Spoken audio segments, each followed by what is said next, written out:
Olá, tudo bem? Aqui é Geraldo Augusto do Você Tem Acesso Paz. Seja bem-vindo a mais um vídeo da série Como Crescer Espiritualmente com Princípios na Palavra de Deus. E o livro da vez é o livro de Salmos, parte 3.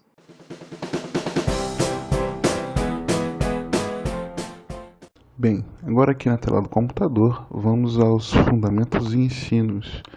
Se esse é o primeiro vídeo da série, deixa eu te explicar algumas coisas. O primeiro vídeo da série que você assiste. Este não é um estudo bíblico completo sobre o livro de Salmos, na parte 3, o livro 3 de Salmos.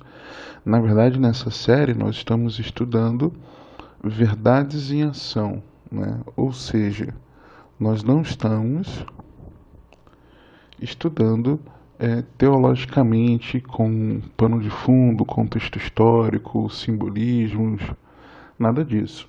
Nós estamos estudando algumas lições da Bíblia, né? Algumas lições para a vida cristã que nos ajudam a crescer espiritualmente. Então, na verdade, são fundamentos e ensinos que devemos praticar na caminhada cristã, ok? Verdades que o livro ensina e as ações para a qual o livro convoca. Vamos lá? O primeiro tópico é o passo para conhecer a Deus e seus caminhos, né? Nós devemos saber que Deus honra o seu nome e encarregar-se-á de que seu nome seja exaltado. Deus honra o seu nome e Ele mesmo vai se encarregar do seu nome ser exaltado. Salmos 79, 9.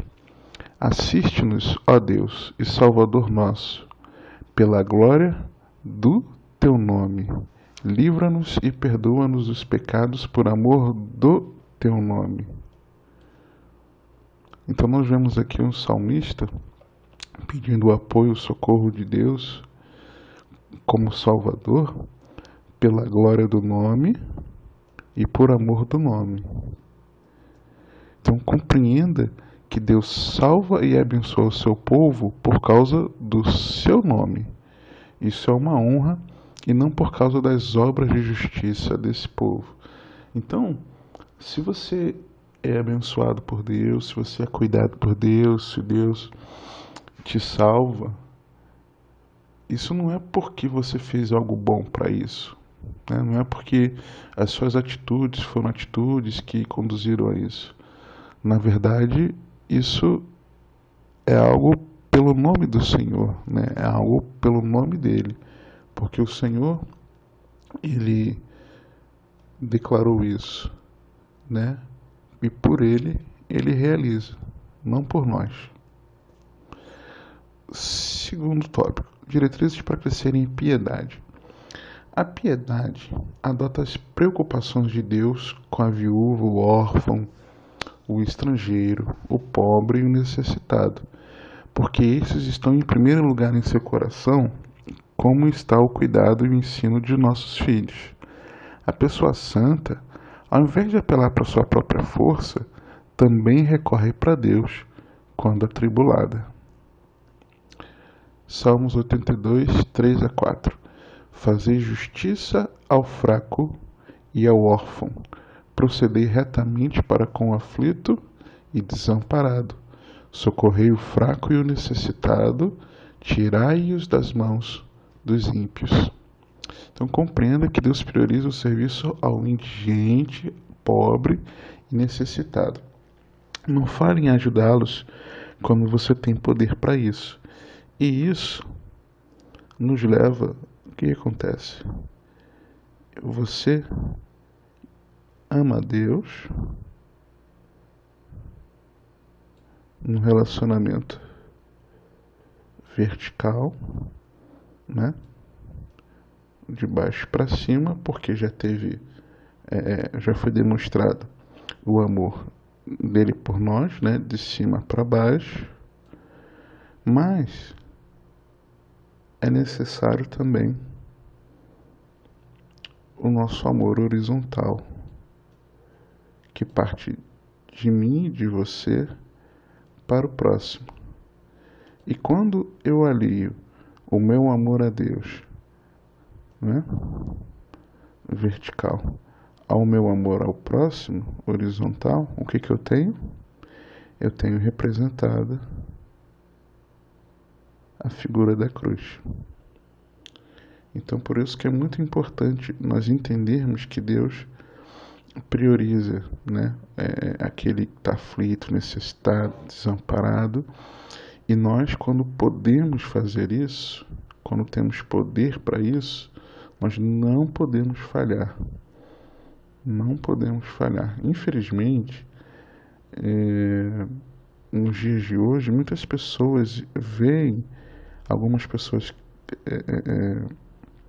usando de esperteza, usando de uma má conduta, né, de engano, tentando conseguir, né, doações, tentando conseguir coisas, né, da gente, querendo se fazer espertas sobre a gente. E muitas pessoas acabam endurecendo o coração por conta disso. Ah, não, é mais um espertinho que não quer trabalhar, que quem tem que ajudar é a família. E, na verdade,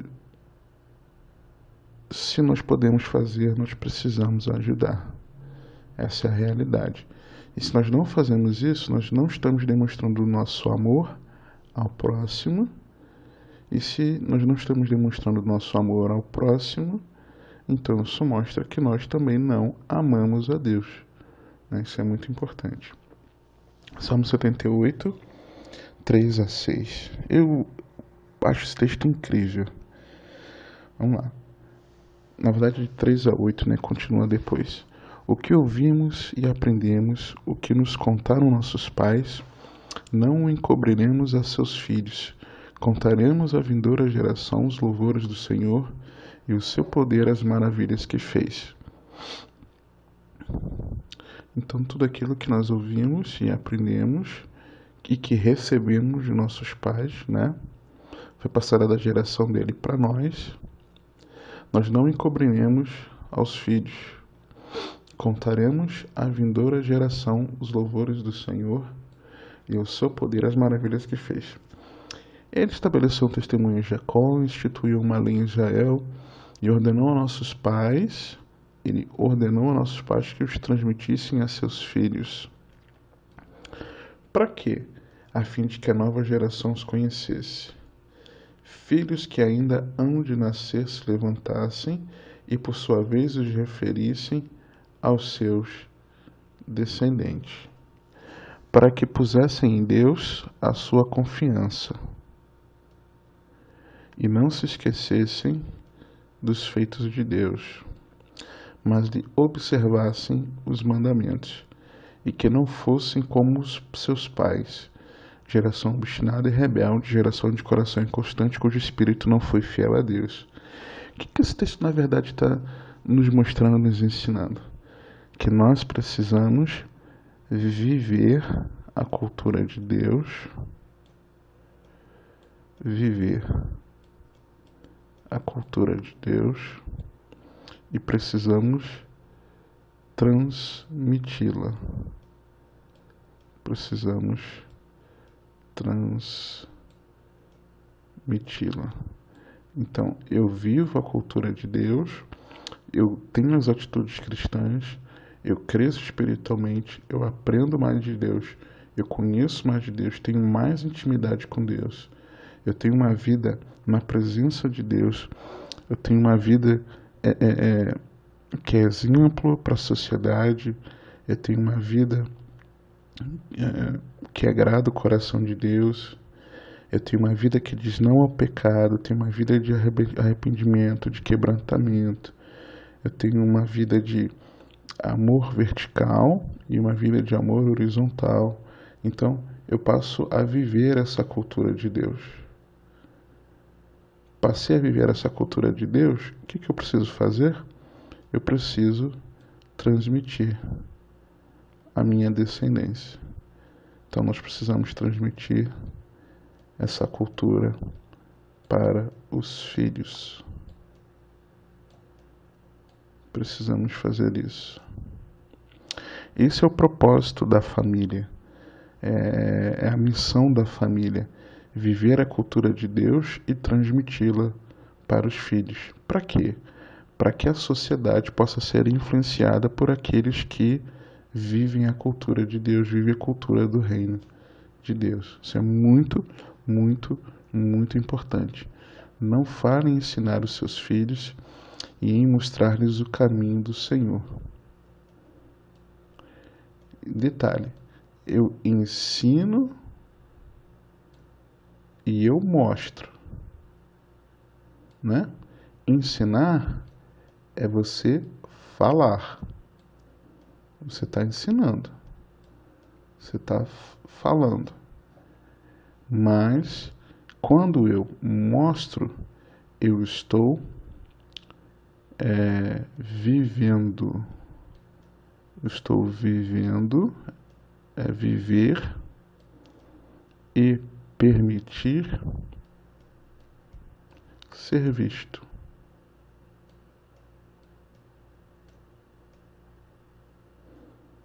E permitir.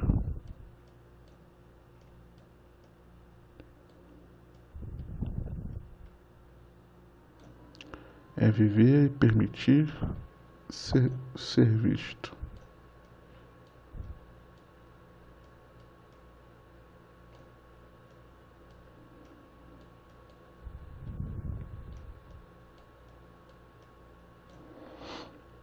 Então, eu ensino, tudo bem, eu falo, eu mostro na Bíblia, né? Mas quando eu mostro, né, o caminho, eu mostro esse caminho vivendo e permitindo ser visto.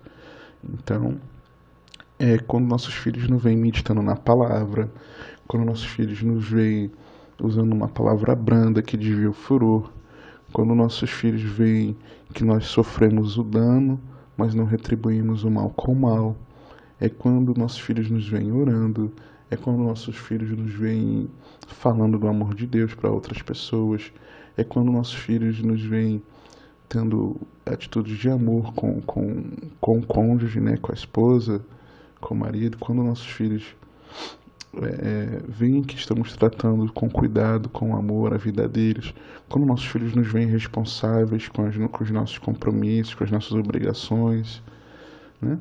Então, tudo isso mostra o caminho de Deus para eles. Então, não adianta só falar, não adianta só levar para a salinha do Ministério Infantil, né, do Kids, né? Não adianta só levar para a escolinha, que acontece durante o culto, não. Isso também, mas você precisa viver e permitir que teus filhos vejam. Salmos 183, 21 a 22. Quando o coração se me amargou e as entranhas se me comoveram, eu estava embrutecido e ignorante, era como um irracional à tua presença. Em que momento? Com o coração amargo, né? Então eu fiquei embrutecido e ignorante, irracional à presença de Deus. Evite deixar um coração magoado tornar-se um espírito amargo, né? Então um coração amargo faz com que o espírito fique amargo. E o que acontece? A pessoa fica embrutecida, fica endurecida, duro, e fica ignorante, sem conhecimento das coisas. E a presença, como é que a pessoa fica diante de Deus? Irracional. Deus está falando com a pessoa, né? E a pessoa ignora, está ignorante, né? Não é ignorante de descortês ou de mal educado, não, é ignorante porque falta conhecimento. A pessoa fica irracional na presença de Deus. A pessoa está no culto e não está conseguindo prestar atenção, porque está com o coração amargurado e está com a cabeça, o pensamento voando em outra coisa. A pessoa está no tempo devocional e não consegue entender aquilo que está lendo. É uma oração às vezes sem sentido, né? A pessoa fica imperceptível às coisas espirituais, né, do Senhor. Então, tudo isso é fruto de um coração que se amargurou, né? Que um coração magoado que vai tornar um espírito amargo. Salmo 73, 16 a 17. Em só refletir para compreender isso, achei muito pesada a tarefa para mim. Que benção isso aqui, hein? Entrei no santuário de Deus e atinei com o fim deles. Com o fim de quê? O fim daquilo que estava sendo refletido, né? E achado muito pesado. Quando confuso, passe tempo na presença de Deus para ganhar entendimento e perspectiva apropriados. E isso aqui é exatamente o oposto disso aqui. Quando você fica embrutecido e ignorante e irracional à presença de Deus. É o oposto. Porque tentava refletir, né, achando pesada a tarefa, até que entra no santuário e atina com o fim do quê? Com o fim dos pensamentos. O Salmo 73, ele mostra, abrindo aqui, ele mostra as adversidades, né, as questões difíceis que muitas vezes a gente acaba vivendo, e ele aponta para a prosperidade, né, dos homens maus, né? O salmista, ele declarando que ele invejava, né? Dizendo que ele quase se desviou do caminho, né? Ele quase se desviou da presença de Deus porque ele invejava os arrogantes. Para eles não tem preocupações, eles são sadios. Puxa, e eu estou passando o que eu estou passando? Não é possível, né? Então, o salmista estava se vendo envolvido com muitos pensamentos ruins, né? Confuso, né? Sem entender direito por que estava passando tudo aquilo. E no versículo 13 ele diz: com efeito, inutilmente conservei o puro coração e lavei as mãos da inocência, pois de contínuo sou afligido e cada manhã castigado. E aí no 15 é que vem a virada. Se eu pensar em falar tais palavras, já aí teria traído a geração de teus filhos. Isso mostra, já começa a dizer, se ele começasse a falar, né, levando essas dúvidas, esses aborrecimentos, essas queixas para dentro de casa, ao invés dele fazer aquilo que nós estudamos ainda há pouco, de transmitir a cultura de Deus, lembra? De transmitir a cultura de Deus, Salmo 78, ao invés de transmitir a cultura de Deus, ele na verdade estaria levando problemas, né? Estaria fazendo com que a família se desmantelasse, né? E aí, no versículo 16, não. O que ele fez? Ao invés dele lançar o problema, jogar a bomba no colo da família, não que não deva compartilhar com a família, né? Você tem que compartilhar sim as dificuldades, mas tem que ter muita sabedoria, porque dependendo da idade dos filhos, né, não preciso nem falar muito para você, apesar de que tem coisas que os filhos precisam conhecer sim e saber da realidade da família. Mas a maioria das coisas, talvez não, né? Das dificuldades, dos problemas, na intensidade que realmente são. E às vezes o marido não está preparado naquele momento, ou principalmente talvez a esposa, pela fragilidade, apesar de mulheres serem muito fortes, mas como Deus as constituiu emocionalmente, e às vezes nós homens temos uma forma equivocada de ponderar as coisas, né? Não muito sutil. Infelizmente, isso é um erro, precisamos fazer diferente dessa forma. E as mulheres, às vezes, lançam os problemas no colo do marido, e quando o marido já está cheio de preocupações e ela não espera o momento certo, a hora certa, o local certo também para conversar. E aí qual é o melhor, né? É melhor eu chateado, amargurado, lançar um problema de uma maneira intempestiva no colo da minha família? Ou é melhor eu primeiro, no momento que eu estiver refletindo sobre isso, entender que isso é muito pesado para mim, eu não tenho como dar conta, e eu lançar no Senhor, e eu entregar ao Senhor, e eu confiar no Senhor, e eu descansar no Senhor, e eu esperar no Senhor, né? Então é muito melhor eu fazer isso. E como é que eu faço isso? Quando eu vou até a presença de Deus. Quando é que eu dou cabo, dou fim a esses pensamentos ruins, as dúvidas, as inquietações, a essas angústias? Entrando na presença de Deus.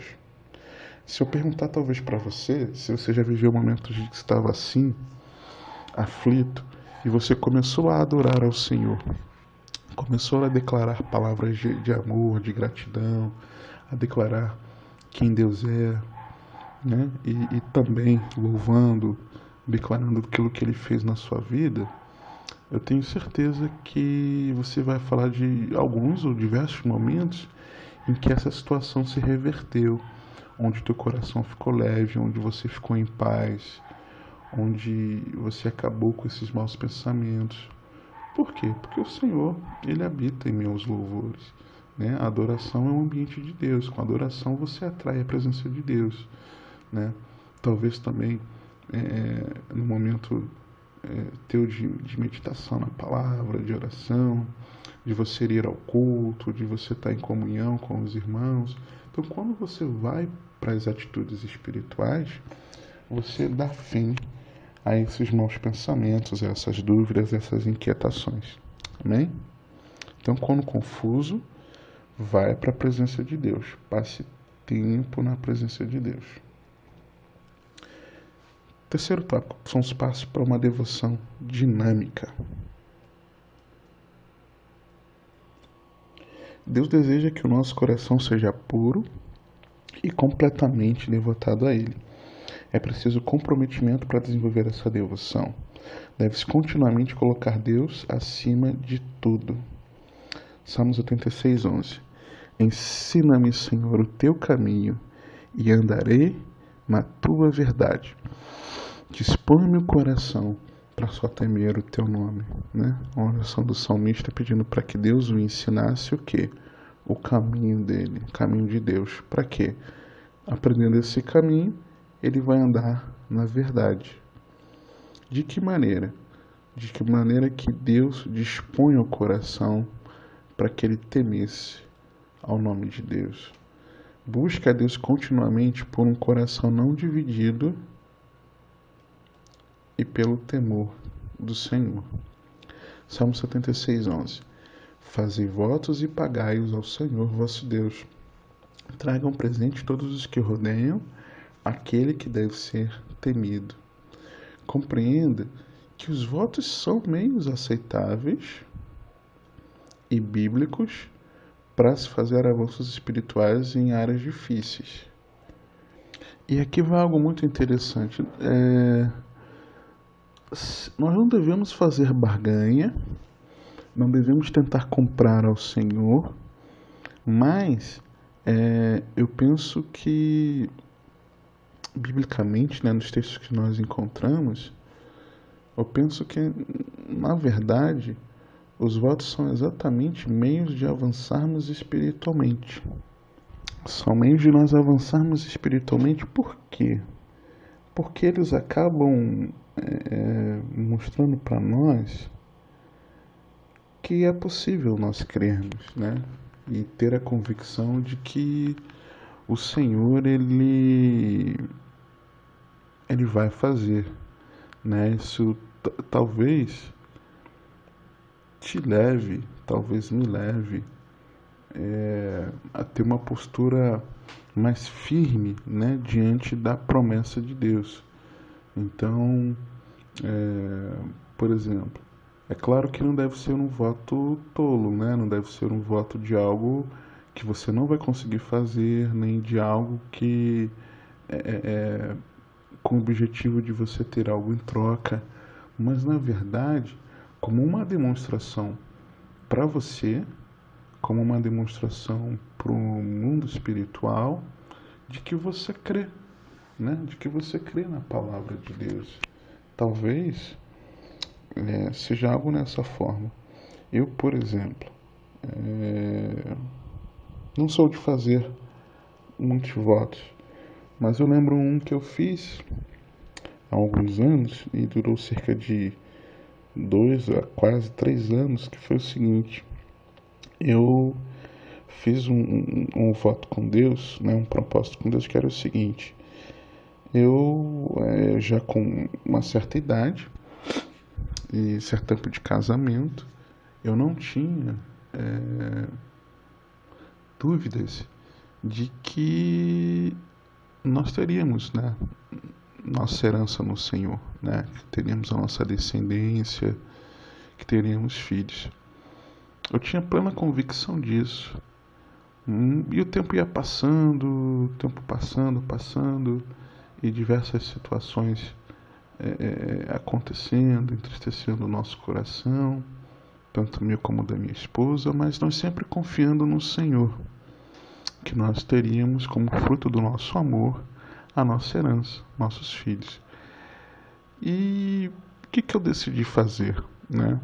Algo que me ajudou muito a crescer nessa fé. Eu decidi com Deus de fazer o seguinte: falei, Deus, enquanto eu crer que o Senhor vai trazer a nossa herança, enquanto eu acreditar que o Senhor vai fazer, eu vou fazer o seguinte: eu vou passar a usar aqui uma barba e eu não vou tirar essa barba, né, do meu rosto até que o Senhor cumpra aquilo que eu creio que o Senhor vai fazer, porque o Senhor já nos falou. Então eu creio, e enquanto eu estiver usando essa barba, eu estou demonstrando para mim mesmo e para o mundo espiritual que eu creio que o Senhor vai fazer. E eu não contei isso para ninguém, nem para minha esposa, né? Era algo meu e de Deus. Então, por quase 3 anos, eu usei essa barba, né? Fiquei usando barba, e sem tirar, né? Em tempo algum. E às vezes as pessoas perguntavam, né? Eu falei, não, isso aqui é um lance meu com Deus e tal. Para quem perguntava, né? E tinha certa intimidade, mas não falava o que era. E até que tive um tempo em que eu precisei, né, achei necessário, importante ir ao médico e para ver algumas questões de saúde, e também comentei sobre essa nossa questão de infertilidade, de que minha esposa já havia tido já havia feito vários exames e tudo demonstrava que era possível, né, ela engravidar, e que eu acreditava que poderia ter alguma relação sim comigo, com o meu organismo. E o médico me encaminhou para um exame, né, um exame de fertilidade, e o senhor já falava comigo algumas coisas a respeito de mim, de alguns posicionamentos meus antigos, né? E eu já sabia que a história era comigo, mas eu não tinha coragem, né, de fazer o exame, de investigar de investigar cientificamente, né, como eu estava nessa questão da fertilidade. Já era para ter feito esse exame muitos anos antes e eu ficava enrolando, né? Eu não tinha coragem de marcar o exame, de fazer o exame, até que o exame foi marcado uma vez e eu não fui. E o tempo passou, e chegou nessa oportunidade eu fui. Eu fui muito triste, fui muito chateado, temendo o resultado, que eu já sabia o qual seria o resultado, e fiz esse exame. Foi um dia muito difícil para mim, e poucos dias depois o resultado chegou até por e-mail, né, lá do laboratório. Quando esse resultado chegou, ele veio com a informação de que eu não poderia ser pai. Eu chorei, fiquei triste. Minha esposa, ela na hora, ela chegou perto, né? Ela subiu as escadas, foi até onde eu estava no escritório e vi que eu estava chorando, viu do que se tratava e trouxe uma palavra de encorajamento. Nós continuamos crendo, eu continuei crendo, e alguns meses depois, apesar do resultado do exame, nós identificamos que na verdade Deus é um Deus que nos surpreende, porque quando eu fiz o exame, né, minha esposa já estava grávida, né? Então é algo assim meio surreal, sobrenatural, de que o exame ele disse que eu não poderia ser pai, mas na verdade quando o exame disse que eu não poderia ser pai, eu já era pai, só que não sabia. A nossa filha já estava sendo gerada e nós só fomos saber isso alguns meses depois, cerca de 2 meses depois, mais ou menos. Então, eu continuei usando a barba, né, até o dia do nascimento da nossa filha, e aquilo me fez, nesse período, durante esses anos, usando essa barba, né, era um sinal para mim, né, era um símbolo para mim de que eu acreditava de que Deus iria fazer. Então, na verdade, eu cresci, né? Eu cresci espiritualmente nesse período. Foi um período em que eu me fortaleci muito. Foi um período que eu busquei mais a Deus, que eu estudei mais a palavra. Foi um período que eu procurei fazer mais a vontade do Senhor. Foi o período em que eu finalmente coloquei o projeto do Você Tem Acesso no ar, né? Então foi um período que eu avancei espiritualmente, né? Isso me ajudou, né, a crescer. Foi um período que eu dei mais aulas para casais, foi um período que eu ensinei mais, batalhei mais por famílias. Então isso me fez crescer, né, avançar nessa área. Então, assim, com cuidado, não querendo comprar a Deus, mas como uma atitude de fé, né? Você pode sim, né, fazer um voto diante de Deus, mas desde que seja algo que não seja para comprar a Deus, comprar algo que você deseja, e também desde que não seja algo que você não possa cumprir.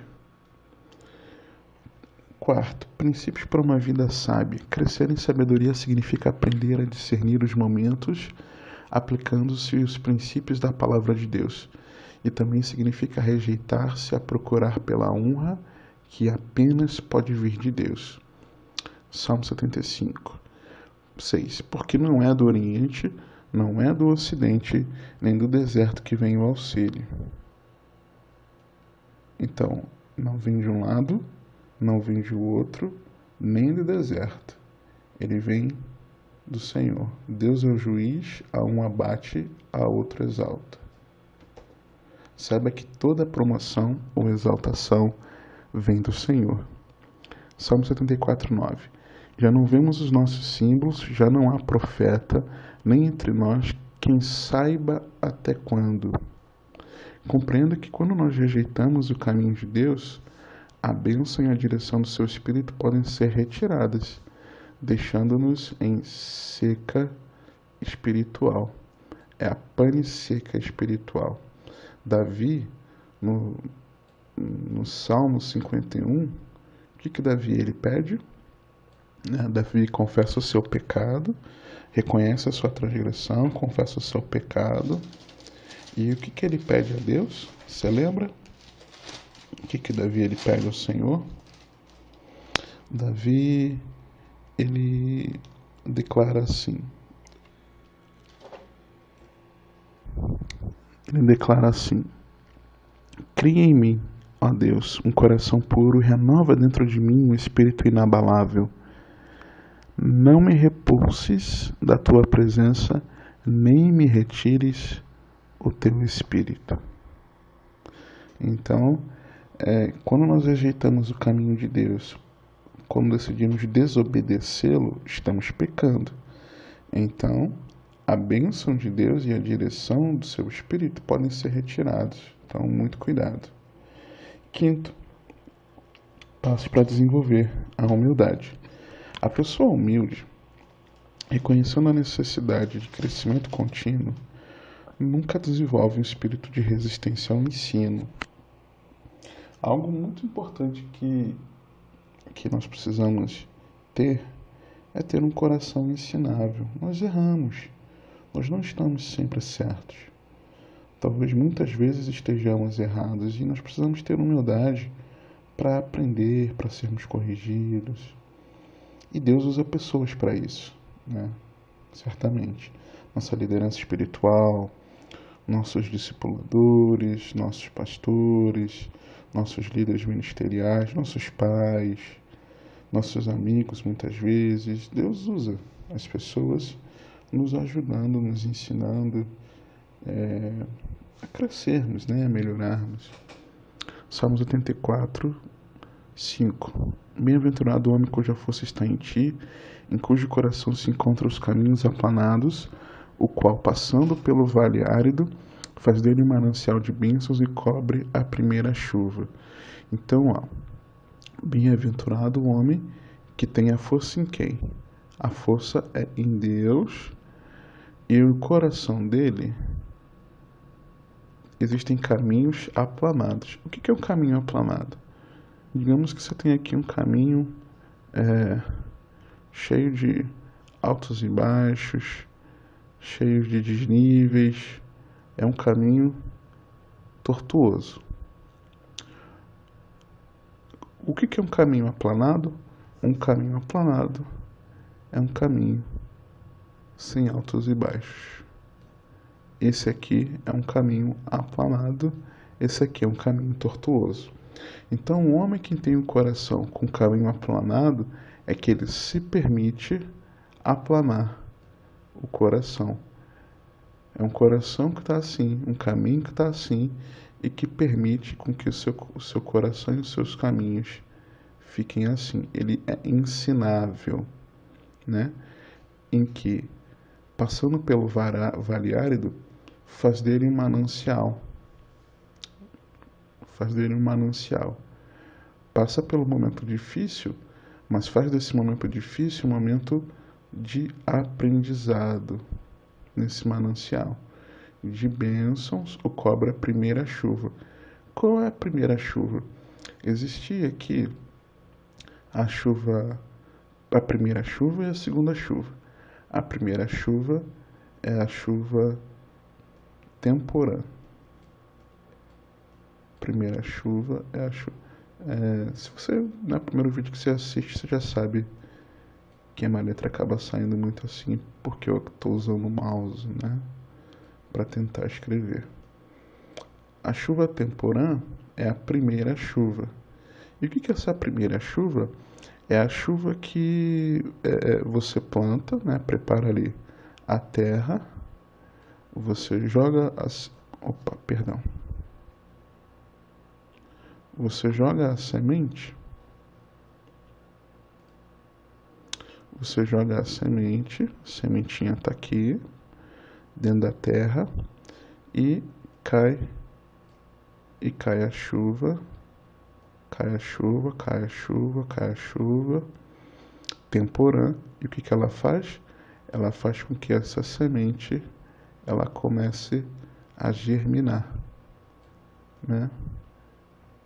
É como isso aqui, ó. Tá vendo aqui? Essa imagem aqui na marca d'água. É exatamente isso aqui. Então a chuva temporã é a primeira chuva que ela começa a dar o crescimento. É a primeira chuva. Então tem também a chuva serôdia, que é a chuva que prepara para a colheita. A chuva serôdia, também chamada de segunda chuva, é aquela que amadurece o fruto. Amadurece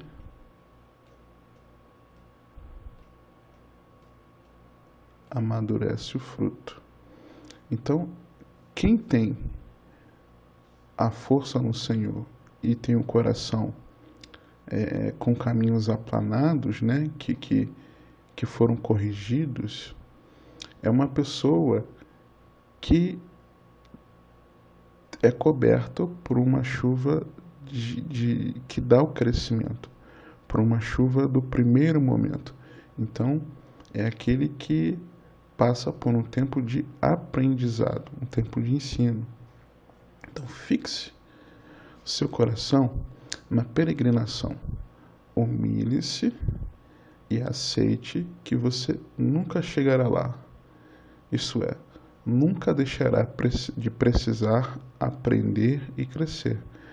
É por isso que você está aqui nessa aula, né? Talvez você já tenha muito tempo na caminhada cristã, talvez você tenha seus estudos teológicos, seus estudos ministeriais, seus estudos bíblicos, mas você decidiu crescer um pouco mais, né? Então é por isso que você está aqui, né? É por isso que eu estou aqui, porque quando eu me preparo para compartilhar esses ensinamentos, eu também aprendo e cresço, sempre. Sexto, princípio fundamental para a fé. Nunca subestime o poder do testemunho pessoal em persuadir as pessoas a dar passos mais audaciosos na fé. Salmo 77:11. Recordo os feitos do Senhor, pois me lembro das tuas maravilhas da antiguidade. Considero também nas tuas obras todas e cogito dos teus prodígios.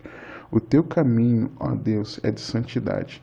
Que Deus é tão grande como o nosso Deus? Tu és o Deus que opera maravilhas. Aleluia. E entre os povos tens feito notório o teu poder. Com o teu braço remiste o teu povo, os filhos de Jacó e de José. Viram-te as águas, ó Deus, as águas te viram e temeram até os abismos e a abalaram. Grossas nuvens